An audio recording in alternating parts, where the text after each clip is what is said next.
On Tuesday nights, Venerable Lamsel Rinchen and I have been facilitating a class in Newport called Cultivating Compassion in Everyday Life. And it's based on this beautiful book, An Open-Hearted Life, by Venerable Choden and Dr. Russell Kultz. This is such a beautiful book. 69 chapters of methods for how to cultivate compassion, and it includes reflections at the end of each of those chapters, which helps us to integrate what we've been learning. And I think it's a timeless book, one that you can just read again and again and again. I'm on my third or fourth time through the book and enjoying it, still getting more out of it. So the first 8 chapters look at what compassion is, what it isn't, and why it's worthwhile cultivating. And so I think whether we're looking at definition from modern psychology or from Buddhist philosophy, it includes these aspects of having concern or sensitivity about other people's suffering or discomfort, uncomfortable feelings, problems, and also a wish to alleviate that suffering and also the causes of that suffering. So that's pretty straightforward. And as we've seen or learned in the Buddhist tradition, compassion is somewhat equivalent with non-harm, which is like the essence of the Buddha's teachings, or at least the essence of the conduct side of the Buddha's teachings, and actually creates the basis for the wisdom side. We want to alleviate suffering. What's the best way to do that? Cultivate wisdom in the long run. So what's interesting in these first 8 chapters that we've been working with is all the confusion that we as sentient beings have about compassion. And so I'd like to mention some of these, summarize them, and also share some of my own, which are unique. So what compassion is not? Compassion doesn't mean pitying somebody, because really when we have pity for someone, and we all know what pity feels like when we're receiving that from someone else, it's very different from compassion, isn't it? But pitying has this quality of looking down on someone. So there's this imbalance, but really compassion inspires us to look at all beings equally as wanting happiness and wanting to be free of suffering. And especially if we're talking about human beings, we're all equal in being part of the same family. So there's that great analogy of, the hand doesn't look down on the foot that it has to pull the thorn out. It just takes care of the situation. So it doesn't mean pitying. Compassion also doesn't mean creating some perfect world where we all just sit around holding hands and humming kumbaya. Or thinking that we're going to have the perfect way to solve everybody's problems without any effort. We can just spew, jewels to everyone that we see. That's just not how samsara is it? So it's not about that. Compassion is not airy-fairy. It's not pretentious.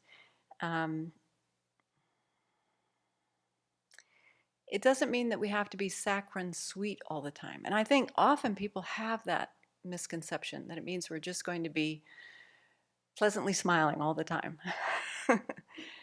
But sometimes compassion actually requires some sternness or some clear boundaries or some definite help in a way that may not be what's wanted from the other person.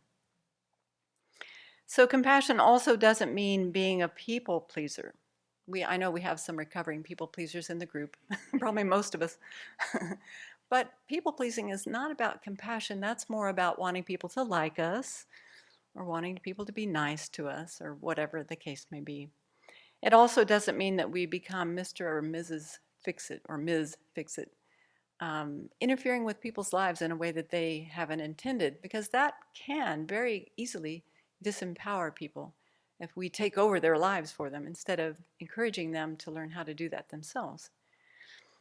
It doesn't mean becoming a doormat and letting people take advantage of us. I think the Buddha would have loved boundaries. I think he would have been all over boundaries, being really clear about what's yours to do, what's mine to do. It also doesn't mean developing some super ego identity about being the compassionate one. I am the compassionate one. I will bestow compassion on you. And it doesn't mean exceeding our capacity to engage in compassion. And that can be a pitfall for some of us, trying to do more than we actually have the capacity to do. So that's good to watch out for. So I've certainly engaged in all these pseudo-compassions at one time or another in my life. Do you recognize them in your life as well? Yeah, so they're worth reviewing. That's what I found. Definitely worth reviewing. And so being aware of these false kinds of compassion has been helpful to become more mindful of my own challenges with compassion and seeing where I can easily often offer compassion, which kind of people I can easily offer it to, and where I find resistance coming up. That's hard to admit, but I do find resistance coming up sometimes, like, nope, nope, nope. It's like a 3-year-old, nope. But compassion is a value that I hold very dearly. I aspire to become much more compassionate in how I interact with people. And I fall short sometimes, and I think I'm pretty good about apologizing when I step on somebody's toes. But I aspire to do better. So lately, when resistance comes up, I notice that I have this thought that I'd like the other person to change. That's not very compassionate. I'm not accepting the other person. In fact, I'm rejecting them. In fact, if I look really closely, what's behind that is I'm blaming them for my discomfort, for their suffering. That's where I get stuck right now. And when I really take a close look at that, what I find is that there's something in myself that I'm rejecting or not accepting, not fully embracing. And that's where the hard work comes in. It takes a lot of courage, actually, to be fully compassionate and to look into those messy areas in our own lives where, for whatever reason, childhood trauma or just mere afflictions, whatever it might be, the whole spectrum, and to really engage with those parts of ourselves that we've put off to one side. I remember a quote that I like a lot. It says, "We all have parts of ourselves that we don't care for. No wonder they cause us suffering. We're not caring for them." So that's our job, is to notice. It's actually very interesting now when that resistance comes up. Instead of indulging it, I kind of try to get curious about it. What's going on here? What's underneath this?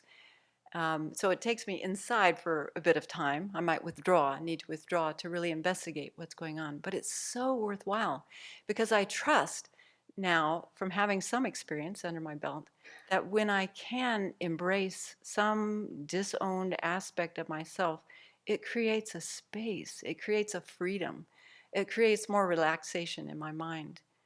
So it's very, very worthwhile. I also find that when push comes to shove, when challenges come up in our lives, there seem to be these 3 ways that we respond, all beings respond. We either respond with anger or aggression or pushing things away, aversion, or we engage with attachment, somehow distracting ourselves or numbing out with something, or we just ignore things. So it's interesting to really notice how it is that when that resistance comes up, what do we do with that? How are we responding to that? And probably we all respond in different ways at different times with different situations. But I notice for myself, the first one is, a fight or flight. I've got the fight down really well. That's my response to just about anything that I find challenging. But I also have noticed lately, I'm not sure why this is up, but I find myself being attracted to the snack shelf. Do you ever notice that? Like, I can go from breakfast to lunch most times without a snack. But when I start noticing intensive interest in the snack shelf, there's something going on that I'm not willing to look. I didn't know that I numbed out this way, but I do. So that's been interesting to look at. So just if you happen to find yourself this weekend, as we're looking into transforming problems with the Wheel of Sharp Weapons, if you find yourself gravitating to the snack shelf, you might take a look about, is something being stirred up that I'm not quite willing to look at? I'm sure I have ways of ignoring it as well. Anyway, there are lots of levels and layers to this kind of internal awareness. But, our confidence grows as we become more honest about what's really happening inside of ourselves, and that's a good thing.